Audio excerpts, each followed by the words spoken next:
Your great-grandmother fed 8 people on 30 cents. 3 ingredients. No recipe card, no measuring cups, just knowledge passed down through kitchens that smelled like wood smoke and rendered lard. We threw that knowledge away when grocery stores started stocking everything.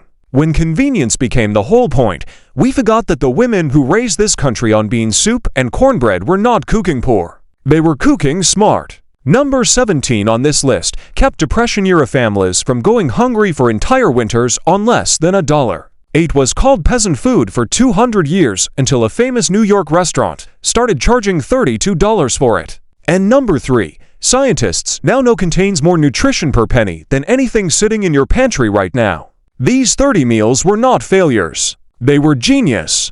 And food companies needed you to forget them. Before we count down, hit subscribe. What you are about to learn might actually change the way you feed your family. Number 30. Cornmeal mush, water, cornmeal, salt. That was it. Grandma stirred it slow in a heavy iron pot, dragging the wooden spoon through thickening yellow porridge until it pulled away clean from the sides. Poured into a loaf pan, cooled overnight, then sliced thick and fried in whatever grease was left from breakfast. The outside crisped gold. The inside stayed soft and dense, soaking up a drizzle of sorghum or cane syrup. In the rural South and Appalachian hollows of the 1930s, a pound of cornmeal cost 3 cents and fed a family of 5 for 2 days. Children who grew up on it remember the sound of that spoon scraping the pot, the smell of pan-toasted corn fat in the morning. Today we call it polenta and charge $15 a plate. Number 29. Milk toast. Bread, milk, butter. 3 ingredients, 10 minutes, and a bowl of something that felt like a hug from the inside. Grandma tore thick slices of yesterday's bread into a bowl, poured hot milk over it, added a pat of butter, and called it supper when times were thin. It was the sick day meal, the widow's meal, the meal that showed up when the money ran out 3 days before payday. During the Depression, milk toast appeared on tables from Tennessee to Oregon. A meal so basic it embarrassed people to admit they ate it. But those people lived warm, full, and grateful. Number 28. Fried green tomatoes. Green tomatoes, cornmeal, grease. Before the movie made it charming, fried green tomatoes were a survival trick. Every garden had tomatoes that would not ripen before first frost. You did not waste them. You sliced them, dredged them through cornmeal, and fried them in a cast-iron skillet with bacon drippings. The bitterness of the unripe fruit cut through the rich fat. The crust crackled. You ate them standing over the stove while the children set the table. This was not a recipe. It was a reflex. Number 27. Crackling cornbread, cornmeal, cracklings, water. When Grandma rendered lard from pork fat, the crispy bits left behind were cracklings. She did not throw them away. She folded them into cornbread batter. They added fat, salt, texture, and a deep smoky richness that made plain cornbread taste like something altogether different. The cracklings puffed slightly in the oven heat, leaving little pockets of crunch in every slice. This was the original Zaragoza cooking. Every part of the hog, every bit of grease, every crackling. Nothing left the kitchen without doing its job. Number 26. Dandelion greens with hot bacon dressing. Dandelion greens. Bacon fat vinegar. Tenant farmers in Pennsylvania and Ohio knew something your doctor just figured out. Dandelion greens are loaded with iron, calcium, and vitamins A and C in early spring when the root cellar was nearly empty. Grandma walked the yard with a knife and came back with enough greens to feed everyone. She wilted them with hot bacon fat poured directly from the skillet, splashed in apple cider vinegar, and put them on the table in 5 minutes. Free food. More nutrition per bite than anything in the grocery store. Modern nutritionists now call dandelion greens a superfood. Grandma just called them supper. Number 25. Salt pork and beans. Pinto beans. Salt pork water. This was the meal that built the American South. A pot of pinto beans with a piece of salt pork dropped in at the start of the day would simmer low for 6 hours until the broth turned silky and the beans fell apart against a spoon.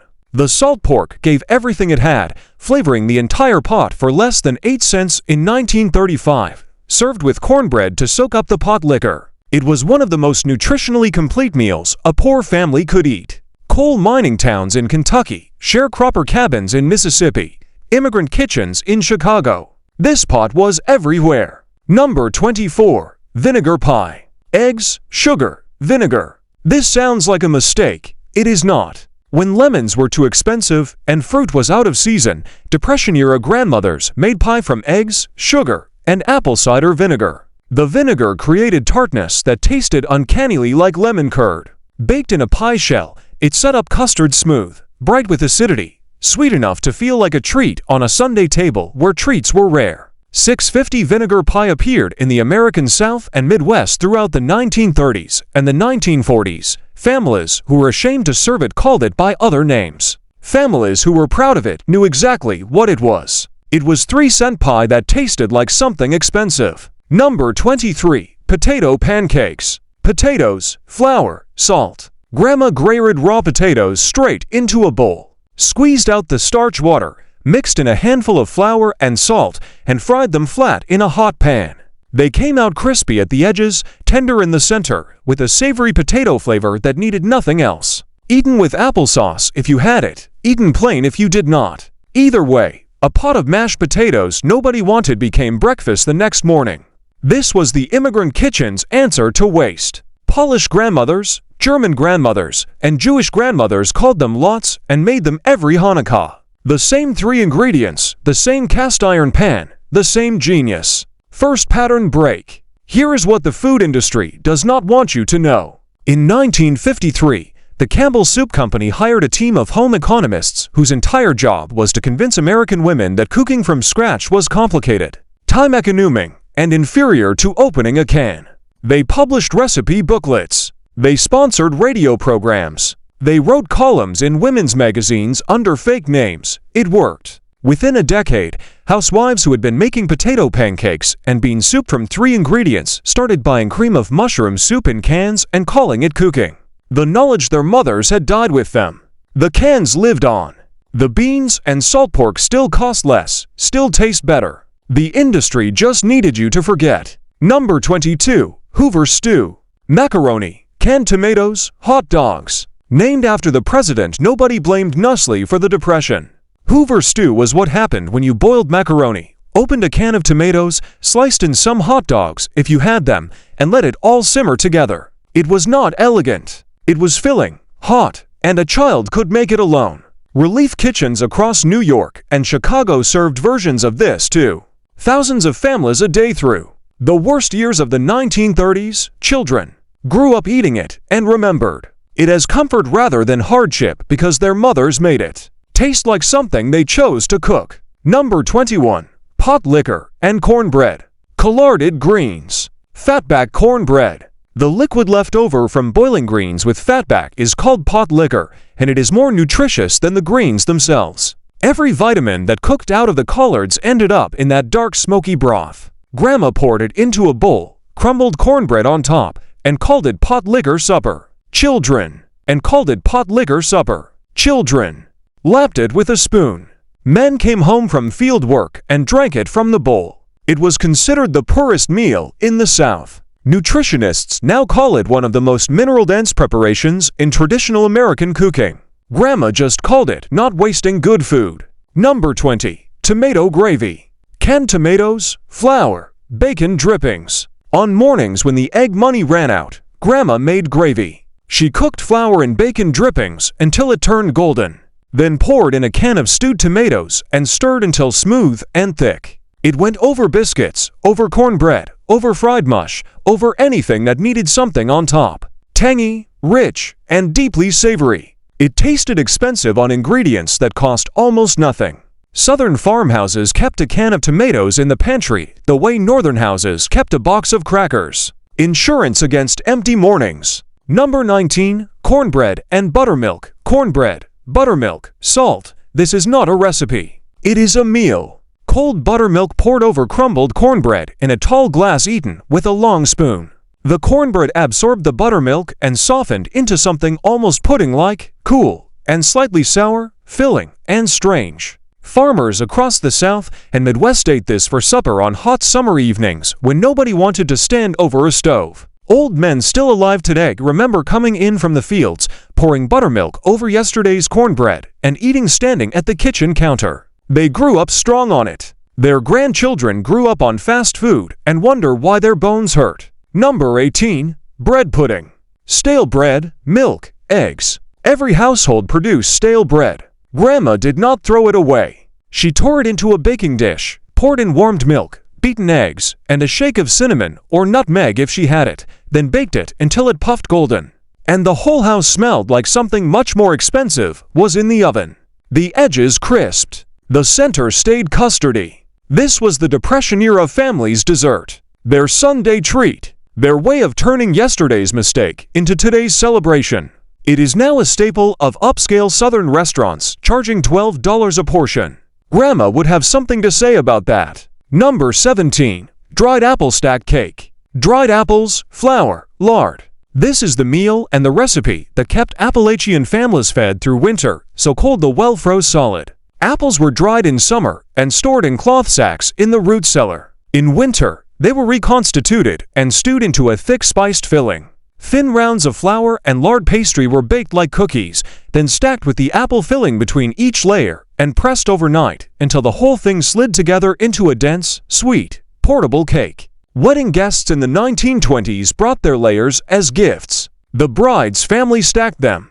A 12-layer cake meant a popular bride. This cake required no refrigeration, no sugar beyond what the apples held, and no baking powder. It kept for 2 weeks. It fed everyone who came through the door. Salt pork, flour, grease, sliced thin, rolled in flour, and fried until the fat crisped and the lean darkened. Eaten with gravy made from the pond drippings and a little water. Salt pork was cheaper than bacon, cheaper than ham, cheaper than almost any meat in the store. It was the everyday meat of tenant farmers, railroad workers, mill hands, and anyone who needed protein and could not afford to be selective. The pan gravy it left behind was thick, salty, rich, and went over biscuits, over grits, over anything that sat still long enough. This is where the term white gravy was born. Not from a recipe book. From a pan that could not be wasted. Second pattern break. The science nobody told your grandmother about. In 2017, researchers at the University of Georgia analyzed the nutritional profile of traditional Depression-era meals. Their findings were startling.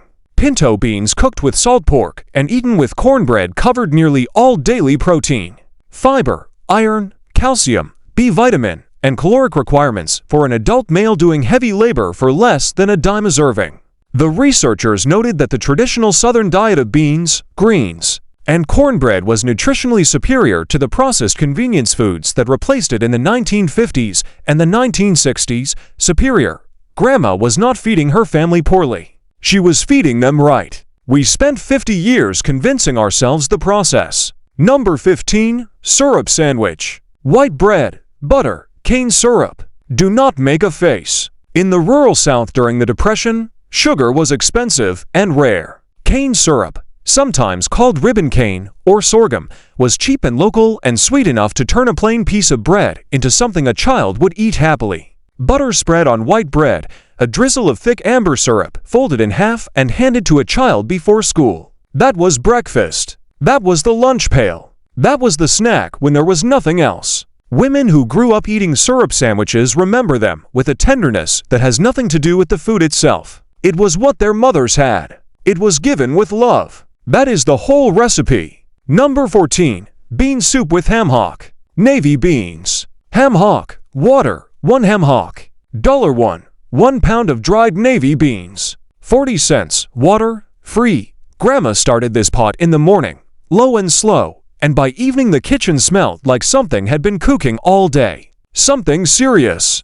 Something worth coming home to. The bean swelled and softened and absorbed the smoky salt from the ham hock until every bite carried the ghost of pork, even though there was almost no actual meat in the pot. This fed 12 people. This was dinner and tomorrow's lunch. This was the immigrant's meal, the miner's meal, the Saunders' widow's meal. Senate bean soup, still served in the United States Senate cafeteria, is a direct descendant of this exact pot. They just do not say where it came from. Number 13. Egg drop soup. EGGS, broth salt. Before the Chinese restaurant on every corner, egg drop soup lived in American farmhouse kitchens. When you had broth from boiling a chicken carcass and not much else, you brought it to a sim you drizzled in beaten eggs and you watched them ribbon white and gold through the golden liquid. Salt done, a bowl of something hot and nourishing from almost nothing. European immigrant grandmothers called it stratella, and called it egg soup, and served it for Shabbat. Southern grandmothers called it whatever they felt like and made it work. The ingredients were the same. The knowledge was the same. Potatoes, onions, gross. This was Tuesday night in 10,000 American households for 50 years. Cast iron skillet. Layer of sliced potatoes. Layer of sliced onions. Generous spoonful of bacon drippings. Lid on. Low heat. Patience. The potatoes caramelized against the iron. The onions turned sweet and golden. Salt and pepper at the table. Nothing else needed.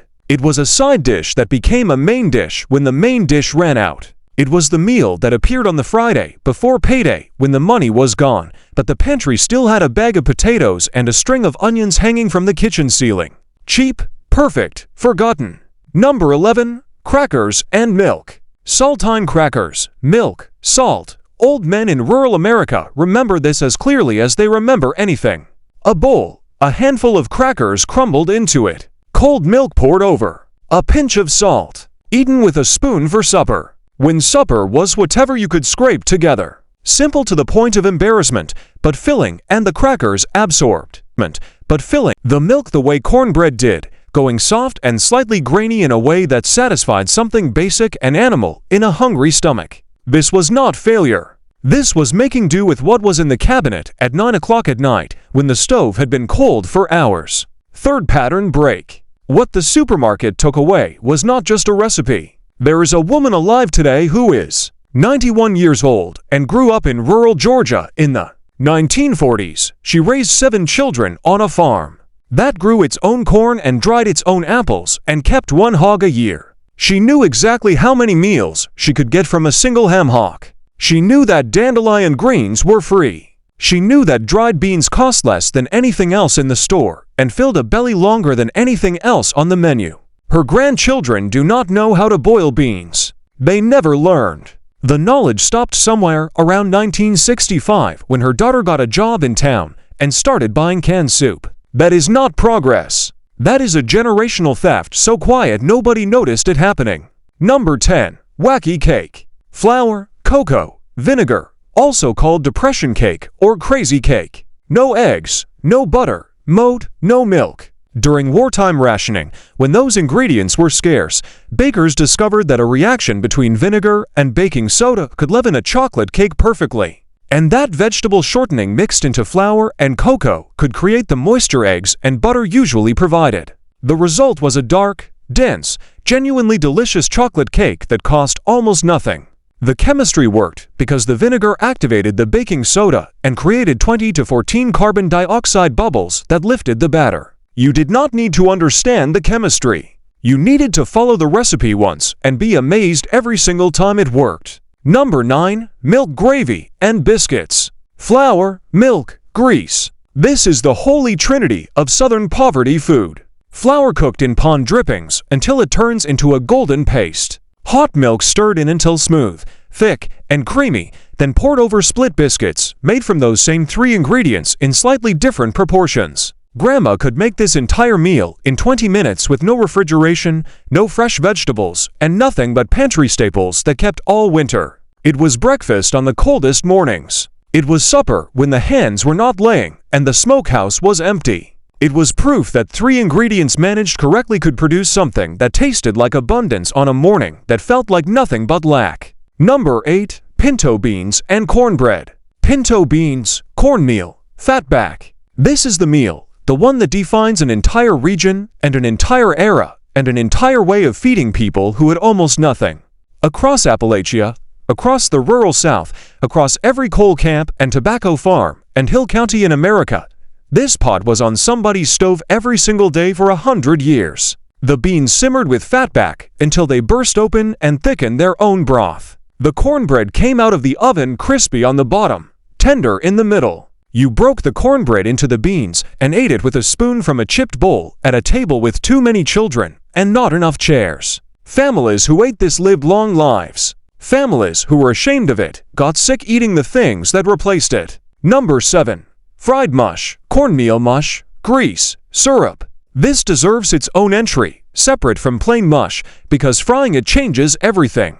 The previous night's mush chilled in a loaf pan until firm, sliced into half-inch slabs, and fried in a cast-iron skillet until both sides formed a dark golden crust. The inside stayed soft. The outside crackled. Syrup drizzled on top melted into the cracks. This was the Depression breakfast that felt like pancakes. Children who had it every morning remember asking for it long after their families could afford something else. The crunch, the sweet syrup soaking in, the way the corn flavor deepened in the hot grease. A pound of cornmeal made breakfast for a family of 6 for 3 days straight. Nothing else came close to that economy. Number 6. Water pie. Water, flour, sugar. This sounds impossible. It is not. From the desperate bottom of the Depression, when there was nothing in the house and company was coming and pride demanded something be put on the table, grandmothers made water pie. A pie shell filled with a mixture of water, flour, sugar, butter, and vanilla baked until it set into a translucent, wobbly custard.